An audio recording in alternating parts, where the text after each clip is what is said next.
তৈরি হবে। আপনি তো নবী ছিলেন না, আপনি তো নবী ছিলেন না, আপনি তো ইসমাইল বোঝেন না, আপনি তো ইব্রাহিম ছিলেন না, আপনি তো মোহাম্মদ রাসূলুল্লাহকে জানেন না। আপনার মায়া লাগবে কিভাবে? আপনাকে আল্লাহ আদেশ করেছেন একটা পশু কোরবানি দিতে। আল্লাহ কোরআনে বলছেন এই পশুকে আমি তোমার অনুমত করে দিয়েছি। সুবহানাল্লাহ। বাজারে গেলে দেখবেন কিছু পাগলা গরু আছে, পাগলামি যখন শুরু করে গোটা বাজার আতঙ্কিত হয়ে যায়, হয় কিনা? এই পশুগুলো যদি সব অস্থির হয়ে যেত, গোটা কোরবানির পশুগুলো যদি অস্থির হয়ে আসছে দুনিয়া ভর আতঙ্ক শুরু করতো, কোরবানি ধরে থাকবে বাড়ি ঘরে মানুষ থাকতে পারতো না। এত এত পশু আজকে বাড়ি ঘরে জমা হয়েছে। এই পশুগুলো যদি তাদের হিংস্রতা দেখায় বাড়ি ঘরে মানুষ থাকতে পারবে? আল্লাহ বলছেন আমি এই পশুগুলোকে তোমাদের অনুগত করে দিচ্ছি। আল্লাহ হুকুম করেছেন এই পশুগুলোকে তোমরা কোরবানির জন্য অনুগত হয়ে যাও। আমার বান্দারা তোমাকে জবাই করবে, তুমি অস্থির হবে না।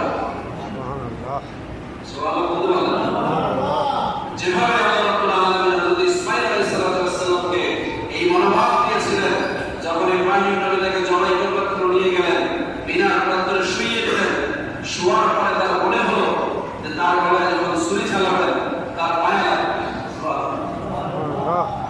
তিনি নিজের চোখ বেঁধে দিলেন, নিজের চোখ বেঁধে দিলেন, সন্তানের গলায় ছুরি চালাতে বাবার লেগে যেন কষ্ট না লাগে।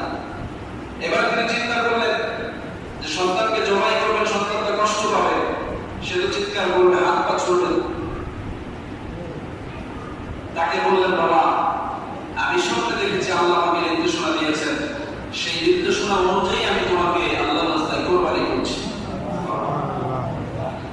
আল্লাহু আকবার। পৃথিবীর সন্তানরা শোনো, ইসমাঈল ছেলে বলছে, বাবা তুফআল মা যারা, আপনি যা দেখেছেন তাই করেন। সুবহানাল্লাহ।